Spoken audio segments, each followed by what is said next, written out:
ముందుగా ఈరోజు వైఎస్ఆర్సీపీ ప్రభుత్వం చేస్తున్న వెన్నుపోటుకు రెండేళ్లు అనే కార్యక్రమం ఉంది కదండి. అంటే కూటమి ప్రభుత్వం అధికారంలోకి వచ్చి రెండేళ్లు పూర్తయింది. ఈ రెండేళ్లలో కూటమి చేసిన అభివృద్ధి కానీ, లేకపోతే కూటమి చేసిన పనులు కానీ ఎలా ఉన్నాయంటే, వైఎస్ఆర్సీపీ ప్రభుత్వం దీనికి వ్యతిరేకంగా వెన్నుపోటుకు రెండేళ్లు అనే కార్యక్రమం చేస్తుంది. సో దాన్ని మీరు ఎలా సమర్థిస్తారు? వెన్నుపోటుకు రెండేళ్ళు అంటే చంద్రబాబు నాయుడుకి ఎన్నుపోటు పడటం మామూలే కదా సార్, అది పెద్ద ఇబ్బంది ఏం కాదు. ఉమ్, చంద్రబాబు నాయుడు గారు అధికారం కోసం ఎవరికైనా ఎన్నుపోటు పొడుస్తాడు. రైతు రుణమాఫీ అని చెప్పాడు. 2014 నుంచి 19 వరకు రైతు రుణమాఫీ అయిపోయింది. ఉమ్, ఇప్పుడు సూపర్ 6 అన్నాడు. ఉమ్. సూపర్ 6 లో ఆడబిడ్డ నిధి లేదు, అర్థమైంది, అన్ని ఇచ్చేసాడు. సూపర్ 6 మొత్తం అయిపోయిందట. సూపర్ హిట్ సూపర్ గోరుముద్ద సిక్స్ అని లేదు, చెప్పి స్లోగన్ తీసుకొస్తున్నారు కదా వాళ్ళు. సూపర్ హిట్ సూపర్ 6, ఉమ్, రైతు నిధి, గోరుముద్దలో ఆడబిడ్డ నిధి, మహిళకు 15,000, ఎవ్రీథింగ్ అయిపోయినాయి. మొత్తం సూపర్ 6 అంతా అయిపోయింది, ఉమ్, కంప్లీట్ అయిపోయి రాష్ట్రం సుభిక్షంగా ఉంది. ఎందుకంటే ఒక ఎల్లో మీడియా ఉంది కదా ఈ రాష్ట్రంలో. ఉమ్. ఈ రాష్ట్రంలో ఎల్లో మీడియా ఉన్న రోజులు చంద్రబాబు నాయుడు గారు ఏది చెప్తే అదే రైట్. ఓకే. అర్థమైందండి. ఈ రాష్ట్రం మొత్తం అభివృద్ధి చెందేస్తుంది. విశాఖ స్టీల్ ప్లాంట్ లో నిన్న ప్రమాదం జరిగింది కదా, దాన్ని కూడా రానివ్వరు సోషల్ మీడియా లేకపోతే బయటికి. అలా ఉంది ఈ రాష్ట్రంలో పరిస్థితి. అసలు ఈ రెండేళ్ల అభివృద్ధి ఏం జరిగింది అంటారండి? మీరు ఒక జనసేన ఈ నాయకుడిగా. రెండేళ్ల అభివృద్ధి చంద్రబాబు నాయుడు గారి అభివృద్ధి జరిగింది సార్. చంద్రబాబు నాయుడు గారి అభివృద్ధి జరిగింది, మంత్రుల అభివృద్ధి జరిగింది తప్ప ప్రజలకు ఒరిగింది ఏమీ లేదు.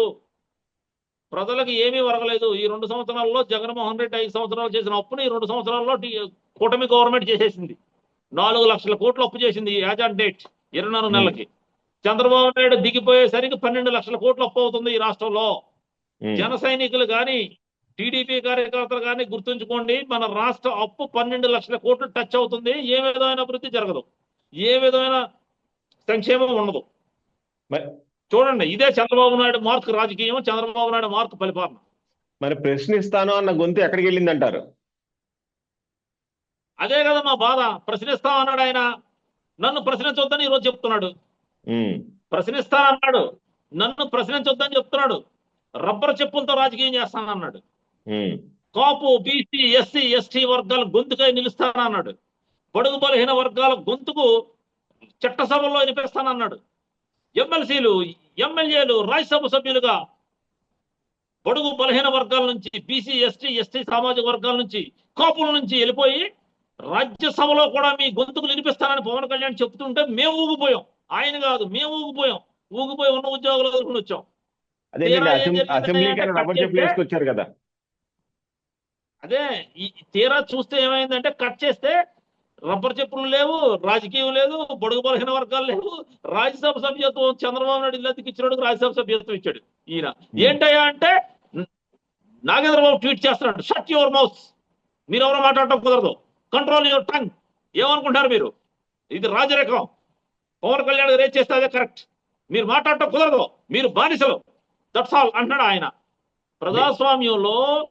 ప్రజాస్వామ్యంలో ప్రశ్నిస్తానని పెట్టిన పార్టీ ప్రజా సమస్యలపై గొంతెత్తడం మానేసి చంద్రబాబు నాయుడికి ఊడిగం చేస్తూ వీళ్ళ గెలుపు కోసం ఉన్నాస్తులు తగలేసుకుని టైం వేస్ట్ చేసుకుని కష్టపడిన జన సైనికులకు వీళ్ళు ఇచ్చే బిరుదు ఏంటంటే వైసీపీ కోవర్ట్లు. వీళ్ళు చెప్పే మాటలు ఏంటంటే జస్ట్ షట్ యువర్ మౌత్. ఇది జనసేన విధానం, ఇది జనసేన నాయకుల విధానం, నినాదం. వీళ్ళ నినాదం చంద్రబాబు నాయుడికి కాళ్ళు పిసకటం, చంద్రబాబు నాయుడికి ఊడిగం చేయటం వీళ్ళ ప్రథమ కర్తవ్యం. ఈ పార్టీ చంద్రబాబు నాయుడు గారి బినామీ, చంద్రబాబు నాయుడు కంట్రోల్లో నడుస్తున్న B team. Janasena party Chandrababu Naidu garu కబ్జా చేశాడు. ఇది తెలుసుకుని జన సైనికులు ఉన్న ఆస్తులు తగలేసుకోకుండా చాలా వినయంగా, విధేయంగా, సైలెంట్ గా మీ పని మీరు చేసుకోవాల్సిందిగా కోరుచున్నాను. ఎలాగా మాలాంటి వాళ్ళం సార్, గతంలో రైతులకి కొంత డబ్బు ఇచ్చి, అతను సొంత డబ్బు ఇచ్చి రైతులను ఆదుకున్న సిచ్యువేషన్ చూసాం కదా. అధికారంలోకి వచ్చిన తర్వాత నిన్న కాక మొన్న వైజాగ్ స్టీల్ ప్లాంట్ లో ఎవరైతే ప్రమాదానికి గురై వాళ్ళ ప్రాణాలను పోగొట్టుకున్నారో వాళ్ళకి ఈ రోజుకి కూడా ఒక నుంచి ఇంత అమౌంట్ మేము ఇస్తున్నాము అని ఎందుకు చెప్పలేకపోయింది టీడీపీ? ఎందుకు చెప్పించలేకపోయింది ఆ కూటమిలో భాగమైన జనసేన పార్టీ నాయకులు, డిప్యూటీ సీఎం పవన్ కళ్యాణ్ గారు అంటారు? సార్ పవన్ కళ్యాణ్ గారు నా విషయంలో మనం అనలేదు సార్. ఆయన సొంత డబ్బులు ప్రజలకు ఇచ్చిన వ్యక్తి, రైతులకు కూడా డబ్బులు ఇచ్చిన వ్యక్తి, మేము కాదంటలేదు. కానీ ఆయన అవన్నీ చేయబట్టే మేము ఆయన వెనక నమ్మి దిగాం. ఈ రోజు పరిస్థితి ఏంటో చెప్పనా, ఆయన చేతిలో ఏమీ లేదు సార్. ఆయన రామోజీరావు గారు తద్దినం పెట్టడానికి, రామోజీరావు గారు సంస్థల సభకి 10 కోట్లు ఖర్చు పెట్టిన చంద్రబాబు నాయుడు గారు, ఈ కూటమి ప్రభుత్వం వైజాగ్ లో కార్మికులు చచ్చిపోతే 10 కోట్లు ఇవ్వలేరా? మనిషికి 1 కోటి రూపాయలు ఇవ్వలేరా? చెప్పాలి, సమాధానం చెప్పాలి. పవన్ కళ్యాణ్ గారు వెళ్ళి మనిషికి 1 కోటి రూపాయలు డిక్లేర్ చేయాలి. రామోజీరావు గారు తద్దినానికి 10 కోట్లు ఎందుకు ఖర్చు పెట్టారు మీరు? రామోజీరావు ఆంధ్రప్రదేశ్కి ఏం చేశాడు? పచ్చళ్ళు ఏమన్నా ఫ్రీగా ఇచ్చాడా? ఆంధ్రప్రదేశ్ ప్రజలకి స్కీమ్ పెట్టి ప్రియా పచ్చళ్ళు ఫ్రీగా ఇచ్చాడా? లేదు రామోజీ యూనివర్సిటీకి ఫ్రీగా చూసిరమ్మని బడుగు బలహీన వర్గాలకు పాసులు ఇచ్చాడా? చెప్పండి. రామోజీరావు గారు ఏం చేశాడని 10 కోట్లు ఖర్చు పెట్టాడు చంద్రబాబు నాయుడు గారు. అంటే ఈ రాష్ట్రం ఆయన ఇష్టం. నెగ్గే వరకు అందరూ కావాలి, నెగ్గాక ఆ ఎల్లో మీడియా వాళ్ళు, ఆ చంద్రబాబు నాయుడు గారి వర్గం, ఆ బిజినెస్ మ్యాగ్నెట్లు, ఆ రామోజీరావు గారు కావాలా? చెప్పండి. అసలు ఎంత దారుణం. రామోజీరావు గారికి సంస్మరణ సభకు 10 కోట్లు ఖర్చు పెట్టిన కూటమి ప్రభుత్వం వైజాగ్ స్టీల్ ప్లాంట్ లో కార్మికులు కాలిపోయి చచ్చిపోతే, గుర్తుపట్టని విధంగా సవాలు చచ్చిపోతే వాళ్ళకి 1 కోటి రూపాయలు ఇవ్వడానికి ఏంటి బాధ? మా నాయకుడు, మా అన్న పవన్ కళ్యాణ్ గారు కూడా ఏమీ చేయలేక అక్కడికి వెళ్ళి, నేను ఇంతకుముందు స్టీల్ ప్లాంట్ గేట్ ముందు బైఠాయించాడు, సభలెట్టాడు, పడుకున్నాడు, నిరసన దీక్ష చేశాడు. ఇప్పుడు ఏమంటున్నాడు? నా చేతులు ఏమీ లేదు, మేమే ఆపాం, ఈ డిజిటల్ వాళ్ళు మేము ఆపామని వాళ్ళు వీళ్ళు ఎవరికి కావాలండి? ఇది ఎవరో ఒకరు ఆపారు. ఓకే, పవన్ కళ్యాణ్ గారు ఆపాడు. వాట్ ఈస్ ద నెక్స్ట్ చెప్పమనండి. సార్ అసలు ఏంటి సార్ ఇది? లేదని చెప్పి అన్నారు కదా ఆయన. ఎవరో విలేకరు కొన్ని ప్రశ్నలు అడిగితే నాకు అసలు దీని మీద అవగాహన లేదు అని చెప్పి అన్న వ్యాఖ్యలు కూడా చూసాం కదా మనం పవన్ కళ్యాణ్ గారు చేసింది. ఆయన ప్రశ్నిస్తానన్నాడు. అసలు బడుగు బలహీన వర్గాల వాయిస్ చట్టసభలో వినిపిస్తానన్నాడు. రబ్బర్ చెప్పులతో రాజకీయం చేస్తానన్నాడు. ఇప్పుడేమంటున్నాడు? నాకు అనుభవం లేదు, నాకు అవగాహన లేదు. ఈ రెండే రెండు నినాదాలు ఆయన, రెండు నినాదాలు. నాకు అనుభవం లేదు కాబట్టి చంద్రబాబు నాయుడు గారు అనుభవం ఉంది కాబట్టి ఆయనే నాయకుడు. నాకు ఆ విషయాల మీద అవగాహన లేదు కాబట్టి అవగాహన ఉన్న వ్యక్తే నాయకుడు.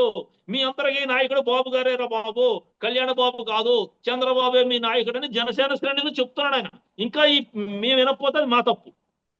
జనసేన శ్రేణులు చెప్తున్నాడు, నాకు ఎక్స్పీరియన్స్ లేదు, నాకు అవగాహన లేదు, అర్థమైందా? నాకు సమర్థత లేదు, నాకు కులం అక్కర్లేదు, నేను సీఎం చేయలేను, కేరళలో పార్టీ పెడతాను, తెలంగాణలో పార్టీ పెడతాను. ఎందుకంటే అక్కడ కూడా ఎవరైనా ఎక్కించడానికి, అక్కడ ఎవరైనా మోసం చేద్దామని, ఇక్కడ నమ్ముకున్న కులాన్ని నట్టేట్లో ముంచేశాడు. అక్కడ ఎవరైనా మోసం చేద్దామని పవన్ కళ్యాణ్ గారు పార్టీలు పెడుతున్నాడు అక్కడ.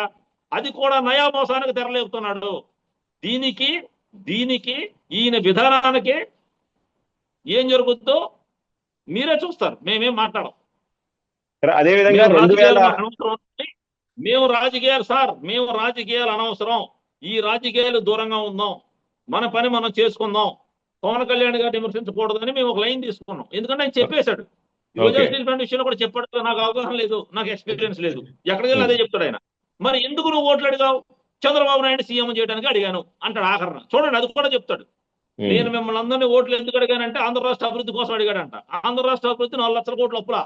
24 నెలల్లో 4 లక్షల కోట్ల అప్పులు చేస్తే ఆంధ్ర రాష్ట్ర అభివృద్ధి చెందుతుందా? చెప్పాలి. మేము అడిగే ప్రశ్నకి ఆయన సమాధానం చెప్పాలి. పార్టీ పెట్టినప్పుడు ఆయన చెప్పిన మాటలు నిలబడాలి. ఎవరిని మోసం చేస్తాడు ఆయన? నమ్ముకున్న జన సైనికులు మోసం చేశాడు, నమ్ముకున్న కులాన్ని మోసం చేశాడు. ఈ రోజు స్టీల్ ప్లాంట్ కార్మికులను మోసం చేస్తున్నాడు.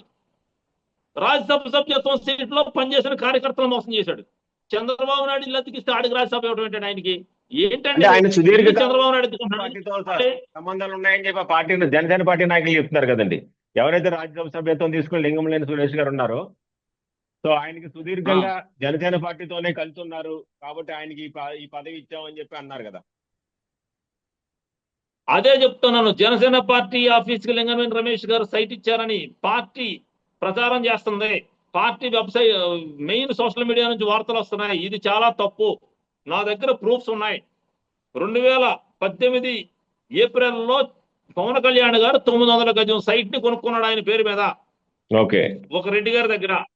తర్వాత 900 గజం పవన్ కళ్యాణ్ గారు కొనుక్కున్నాక రోడ్డు ఫేసింగ్ 450 గజాలు అంజనాదేవి గారి పేరు మీద, పవన్ కళ్యాణ్ గారి మదర్ పేరు మీద హైదరాబాద్ కు సంబంధించిన ఒక ఆవిడ దగ్గర కొనుక్కున్నారు సైటు. లింగమనేని రమేష్ గారు పార్టీ ఆఫీస్ కి ఏ విధమైన సైటు ఇవ్వలేదు. ఫస్ట్ సైట్ ఇచ్చింది పవన్ కళ్యాణ్ గారు వాళ్ళ పిల్లల పేరు మీద డిపాజిట్ చేసిన డబ్బులతో సైట్ కొనాలని చెప్పారు. అదే జరిగింది. దాని రిజిస్ట్రేషన్ నల్లపాడు రిజిస్ట్రేషన్ ఆఫీస్ గుంటూరులో జరిగింది. దీనికి ఓకే. సంబంధించిన పేపర్లు మా దగ్గర ఉన్నాయి. మీకు కావాలంటే నేను వాట్సాప్ చేస్తాను. ఓకే అండి. ఇది డిజిటల్ ప్రూఫ్ తో నేను మాట్లాడుతున్నా. లింగంనేని రమేష్ గారు 1350 గజం first office site Pawan Kalyan garu పిల్లలు కోసం డిపాజిట్ చేసిన డబ్బుల్లో నుంచే కొన్నారు. ఓకే. వాళ్ళ అమ్మగారి పేరు మీద కొన్నారు. ఫస్ట్ 450 గజం, తర్వాత 900 గజం పవన్ కళ్యాణ్ గారి పేరు మీద కొనుక్కున్నారు. ఆ తర్వాత ఈయన ట్రాన్స్ఫర్ చేయించుకున్నారు. ఇది జరిగిన విషయం. ఈ విషయం పక్కనెట్టి జనసేనకు సందాలు ఇచ్చిన వాళ్ళని, జనసేన కోసం పాటుపడిన వాళ్ళని, తోట చంద్రశేఖర్ గారు లాంటి వాళ్ళందరినీ కూడా ఆయన అవమానిస్తున్నాడు. జన సైనికులను అవమానిస్తున్నాడు. ఎవడో వేరే అతను జనసేనకి ఆఫీసుకు స్థలం ఇచ్చాడా? లింగమనేని రమేష్ గారు జనసేన ఆఫీసుకు స్థలం ఇవ్వలేదు. జనసేన ఆఫీస్ స్థలం పవన్ కళ్యాణ్ గారు పిల్లల డిపాజిట్ నుంచి కొనుక్కున్నారు. ఆయన కొనుక్కున్న తర్వాత ఎనమాల సైట్ ఏమన్నా అటాచ్మెంట్ వచ్చిందేమో మాకు తెలియదు. ఫస్ట్ జనసేన ఆఫీస్ 1350 గజం మాత్రం పవన్ కళ్యాణ్ గారు పిల్లల డిపాజిట్ నుంచి కొన్న సైట్ సార్ అది. అనవసరంగా ఇప్పుడు లింగమనేని రమేష్ గారికి సీట్ ఇవ్వడం కోసం, జన సైనికుల్లో ఉన్న ఆగ్రహావేశాలు తగ్గించడం కోసం పార్టీ మెయిన్ వెబ్సైట్ నుంచి, పార్టీ మెయిన్ సోషల్ మీడియా నుంచి ఆయన పార్టీ ఆఫీస్ సైట్ ఇచ్చేశాడు అని చెప్తున్నారు. సాహిత్య రియల్ ఎస్టేట్ వెనక పవన్ కళ్యాణ్ గారి ఇంటి సైట్ ఇచ్చాడు. దానికి దారి లేదు. అది సగం గట్టి ఆగిపోయింది. ఇది నిజం. ఈ నిజాలు జన సైనికులు తెలియాలని చెప్తున్నాను. ఇప్పుడు బ్లఫ్ చేస్తున్నారు. సార్ ఇదే విధంగా చూసుకుంటే పార్టీ జరుగుతున్న కోసం నిజం సార్. కష్టపడిన ఆయన నాయకులు కానీ, పార్టీ కోసం కష్టపడిన నాయకులు కానీ, కార్యకర్తలు కానీ వాళ్ళకి పదవులు దక్కకపోవడం వల్ల వాళ్ళకి మరి ఎలాంటి రకమైన ఇబ్బంది జరుగుతున్నాయి అంటారండి? సార్ ఇప్పుడు జనసేన గురించి నేను మాట్లాడదలుచుకోలేదు. మా పరిస్థితి దేవుడికే తెలియాలి. పదవుల మాట దేవుడు ఎరుగు. మాకు వాల్యూ లేదు. మేము సెకండ్ గ్రేడ్ పీపుల్ లా మిగిలిపోయాం. మేము జనసేన పార్టీలో దిగి టైం నష్టపోయాం, అన్ని నష్టపోయాం. వదిలేయండి సార్. మా గొడవ దేవుడికే తెలియాలి. సార్ వైజాగ్ స్టీల్ ప్లాంట్ ప్రైవేటీకరణ నేనే ఆపాను అని చెప్పిన పవన్ కళ్యాణ్ వ్యాఖ్యలు ఏ విధంగా తీసుకొచ్చి అంటారు? ఏమో సార్, నేను ఆపానని పవన్ కళ్యాణ్ గారు చెప్తున్నాడు. 2021లో జగన్మోహన్ రెడ్డి గారు అసెంబ్లీ తీర్మానం చేయడం వల్ల ఆగిందని కన్సర్న్ మినిస్టర్ చెప్తున్నాడు. మరి ఎవరి మాట నమ్మాలి మనం? చెప్పండి. పవన్ కళ్యాణ్ గారు చెప్తున్నాడంటే నిజమైపోదు కదా. ఎవరి మాట నమ్ముతారు ప్రజలు? ఆయన విజ్ఞతగా వదిలేస్తున్నాం. ఆయన చంద్రబాబు నాయుడు గారికి అంత లొంగిపోయి అంత దారుణంగా అబద్ధాల మీద అబద్ధాలు చెప్పుకుంటూ నమ్ముకున్న వాళ్ళని మోసం చేస్తూ చంద్రబాబు నాయుడు కోసం ఎంతకైనా తెగిస్తున్నాడంటే అసలు ఎవరికి అర్థం అవట్లేదు. ఆయన ఏం చేస్తున్నాడు? చంద్రబాబు నాయుడు గారికి అధికారం అప్పచెప్పడం కోసం అసలు ఆయన తీసుకున్న స్టెప్పులు చూస్తుంటే ఇదా ఈ నాయకుల నిజస్వరూపం, ఇదా ఈ నాయకుల పరిస్థితి అని బాధేస్తుంది మాలాంటి వాళ్ళకి. ఆయన నమ్ముకొని దిగినందుకు మేము బాధపడుతున్నాం ఈరోజు. కరెక్ట్. 19 నుంచి 24 మధ్యలో కూడా పవన్ కళ్యాణ్ గారు ఏ విధమైన వ్యాఖ్యలు చేశారంటే, ఇంతమంది ఎంపీలు ఉంచుకుని కేంద్రంలో ఎందుకు ప్రశ్నించరు ప్రైవేటీకరణ ఆపమని అని చెప్పి జగన్మోహన్ రెడ్డి గారి ప్రభుత్వం మీద ఆయన తీవ్ర వ్యాఖ్యలు చేయడం మనం చూసాం కదండి.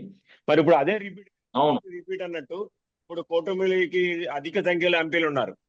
మరి ఎందుకు అక్కడ మాట్లాడట్లేదు? కేంద్రాన్ని ఎందుకు ప్రశ్నించట్లేదు? ఎందుకు ప్రశ్నించట్లేదు? పవన్ కళ్యాణ్ గారిని ఇంటర్వ్యూ చేసి అడగండి సార్. మీడియా ఉంది కదా, ఆంధ్రప్రదేశ్ లో మీడియా ఆయన అడగాలి. సార్ ఆ రోజు ప్లకార్డు పట్టుకోవడానికి భయపడిపోతున్నారు మీరు, నేనైతే ఎర్రదీసేస్తాను అన్నాడు కదా. మరి ఇప్పుడు ఎర్రదీసేమనండి, ఇప్పుడు మాట్లాడమనండి సార్. ఎవరో మాట్లాడరు. అందరూ ఆతాను మొక్కలే. ఎంత తొమ్మిది ఎవరికే లేదు. ఎవ్వరూ మాట్లాడరు. పవన్ కళ్యాణ్ గారు మాట్లాడతాడు, థర్డ్ ఆప్షన్ వచ్చిందని మేము అనుకున్నాం. కానీ ఆయన మాట్లాడతాడని ఆయన మాకేం ప్రామిస్ చేయలేదు కదా. మేము అనుకున్నాం ఆంధ్రప్రదేశ్ లో థర్డ్ ఆప్షన్ వచ్చింది, మనోడు అంటూ రంగంలో దిగాడు, మనం తమిళనాడులో విజయలాగా మనోడు సాధించేస్తాడని మేము అనుకున్నాం. కానీ ఆయన సీఎం అవడం కోసం కాదు, చంద్రబాబు నాయుడిని సీఎం చేయడం కోసమే పార్టీ పెట్టాడని మాకు తెలియదు. చంద్రబాబు నాయుడు గెలుపు కోసమే ఈయన పనిచేస్తాడని మాకు తెలియదు. మేము మా అన్న సీఎం అవుతాడని ఆకాంక్ష దిగాం. మాకు నిజం తెలిసిపోయింది. ఆయన చెప్పేశాడు. ఆయన ఏం తప్పులేదండి. నాకు కులం అక్కర్లేదు, నేను సీఎం అవను అని మన రాజమండ్రిలో చెప్పేశాడు క్లియర్ గా. సో ఇప్పుడు ఆయన గురించి మాట్లాడటం తప్పు. ఆయన క్లారిటీ ఇచ్చాడు కాబట్టి మనం కూటమి చేసే తప్పుల గురించి మాట్లాడదాం, గవర్నమెంట్ చేసే తప్పుల గురించి మాట్లాడదాం. ఇక ఆయన గురించి అనవసరం అని మా ఉద్దేశం. ఆయన గురించి డిస్కషన్ వేస్తారు వద్దు. ఆయన చెప్పేశారు ఆయన విధానం. నచ్చితే ఉండాలి, లేదా బయటకు వచ్చేయాలి. ఎందుకని మనం అంటాం? అనవసరం కదా. కరెక్ట్. ఇప్పుడు ఆయన క్లారిటీ ఇచ్చిన తర్వాత ఆయన గురించి మాట్లాడటం అనేది కరెక్ట్ కాదు. ఉమ్. కానీ అప్పుడు ప్రశ్నించిన గొంతు ఇప్పుడు ఎందుకు ప్రశ్నించట్లేదని చెప్పి ప్రతి కామన్ మ్యాన్ ఆలోచిస్తున్నాడు కదండి. మీరేమో మీ నాయకుని అది ప్రశ్నించకూడదని మీరు ఓట్ల అంటున్నారు. రూపంలో ప్రజలు చెప్తారు సార్. ఇప్పుడు మీరు అన్నదే అప్పుడు ఎందుకు ప్రశ్నించాడు, సెలెక్టివ్ గా పవన్ కళ్యాణ్ గారు సెలెక్టివ్ గా జగన్మోహన్ రెడ్డిని ఎందుకు ప్రశ్నిస్తున్నాడు, కరెక్ట్. చంద్రబాబు నాయుడు గారిని ఎందుకు ప్రశ్నించట్లేదు అనేది ప్రజలు చూసుకుంటారు. ఇప్పుడు రేపు స్థానిక సంస్థ ఎన్నికల్లో ప్రజలు చూసుకుంటారు, తర్వాత ఎన్నికల్లో కూడా ప్రజలే చూసుకుంటారు. వదిలేయండి. మేము ఎంతవరకు మాట్లాడాలంటే కూటమి చేస్తున్న తప్పుల గురించి మాట్లాడాలి. ఎందుకంటే కూటమి ప్రభుత్వం గెలుపులో మేము ఏదో పార్టిసిపేట్ చేశాం కాబట్టి మా కర్మగాలి, మేము మద్దతు ఇచ్చాం కాబట్టి, సపోర్ట్ చేశాం కాబట్టి మేము అడుగుతున్నాం, చంద్రబాబు నాయుడు గారి తప్పులను ప్రశ్నిస్తున్నాం. సార్ లోకేష్ గారు కానీ లేకపోతే అనిత గారి హోమ్ మినిస్టర్ అనిత గారు కానీ వైజాగ్ వెళ్ళి అక్కడ బాధిత కుటుంబాలని హాస్పిటల్లో ఉన్న పేషెంట్ని ఎందుకు పలకరించలేదు? ఎందుకు స్టేట్ గవర్నమెంట్ నుంచి మీకు ఇంత డబ్బు ఇస్తున్నాము, మీకు జరిగిన నష్టానికి పరిహారం వ్యక్తిగతంగా మనుషుల్ని తీసుకురాలేము కాబట్టి మీ కుటుంబాలను ఆదుకోవడం కోసం ఇంత డబ్బు ఇస్తున్నారని ఎందుకు చెప్పలేపారు? ఇదే జగన్మోహన్ రెడ్డి గారు LG ఎందుకు పాలిమర్ చెప్పలేకపోయారంటే జరిగినప్పుడు రామోజీరావు 1 కోటి గారి రూపాయలు ఒక సంస్కరణ కుటుంబానికి సభకి ఇచ్చారు కదండి. సజ్జనానికి రామోజీరావు గారు సంస్కరణ సభ 10 కోట్లు ఖర్చు పెట్టారండి. కరెక్ట్. కూటమిలో 8 మంది చచ్చిపోతే 8 కోట్లు ఇవ్వలేరా సార్? చెప్పండి. 8 మంది చచ్చిపోతే 8 కోట్లు ఇవ్వలేరా? ఈ రోజు రామోజీరావు గారు 10 కోట్లు ఎందుకు ఖర్చు పెట్టారు? అసలు ఎందుకు ఖర్చు పెట్టారని అడిగేవాడు ఎవడు? ఈ రాష్ట్రంలో వాళ్ళు ఏది చేస్తే అదే కరెక్ట్. నేను అడుగుతున్నా, రామోజీరావు గారు ఏమన్నా ఆంధ్రప్రదేశ్కి ఏం సేవ చేశాడో చెప్పాలి ఒకసారి. రామోజీరావు గారు చేసిన సేవ ఏంటి చెప్పాలి. ఇంత 10 కోట్లు ఖర్చు పెట్టి అడిగేవాళ్ళు లేడు సార్. ఈ రాష్ట్రంలో అడిగే గొంతుకు లేదు. అందుకే వాళ్ళు అలా మాట్లాడుతున్నారు. వీళ్ళందరికీ ప్రజలే సమాధానం చెప్తారు అతి త్వరలో. మనం ఇబ్బంది పడక్కల. సెంట్రల్ గవర్నమెంట్ అమరావతిలో భవనాలు కట్టడానికి స్క్వేర్ ఫీట్ కి 5,000 రూపాయలు ఇచ్చి అక్కడ భవనాలు కట్టిస్తుంటే, అదే రాష్ట్రంలో టీడీపీ ప్రభుత్వం ఒక స్క్వేర్ ఫీట్ కి 15,000 ఖర్చు పెడుతుంది కదండి. మరి రీసెంట్ గా సెంట్రల్ గవర్నమెంట్ నుంచి ఒక స్టేట్మెంట్ కూడా వచ్చింది, ఈ ఒక యావరేజ్ స్క్వేర్ ఫీట్ 4,600 నుంచి 5,000 వరకే ఉంది అని. ఇది ఈ వాళ్ళు చెప్పిన ఈ వ్యాఖ్యలకి కూటమికి అటు టీడీపీకి ఎలా తీసుకొచ్చి అంటారు? అసలు అక్కడ జరుగుతున్న మాయ ఏంటి? ఏముంది సార్, వీళ్ళ దోపిడీని చూసి, కూటమి దోపిడీని చూసి సౌత్ ఇండియాలో బాగా వేయాలనుకున్న బీజేపీ పార్టీ నిన్నే స్టేట్మెంట్ ఇచ్చాడు అమిత్ షా గారు. మేము ఏ రాష్ట్రంలో సింగిల్ గా నిలుపుతామండి, ఇక్కడ సౌత్ ఇండియాలో భూబకాస్వర్లు, స్కామ్ స్టార్స్, అవిని ప్రజాధనం దోచుకోవడంలో ఎక్స్పర్ట్లు అందరూ ఇక్కడే ఉన్నారు కాబట్టి మేము సొంతంగా వెళ్ళిపోతామని స్టేట్మెంట్ ఇచ్చాడు. దానికి రీజన్ ఏంటో చెప్పనా? తెలంగాణ, ఆంధ్రప్రదేశ్, తమిళనాడు ఎక్కడ చూసినా సరే ప్రాంతీయ పార్టీల పేరుతో జరుగుతున్న దోపిడీని గుర్తించి నేషనల్ పార్టీ బీజేపీ గొప్ప స్టాండ్ తీసుకుంది సార్. వాళ్ళు ఇండివిజువల్ గానే పోటీ చేస్తారట, గెలిచినా ఓడిపోయినా. ఇది శుభ పరిణామం. కూటమికి నెక్స్ట్ ఎలక్షన్ లో బీజేపీ కూటమితో ఉండదు, అది సొంతంగా పోటీ చేద్దామని ఆయన క్లారిటీగా ఇచ్చారు. అన్ని స్టేట్లలో, not only Andhra Pradesh, all states in this country వాళ్ళు సింగిల్ గానే పార్టిసిపేట్ చేస్తారట.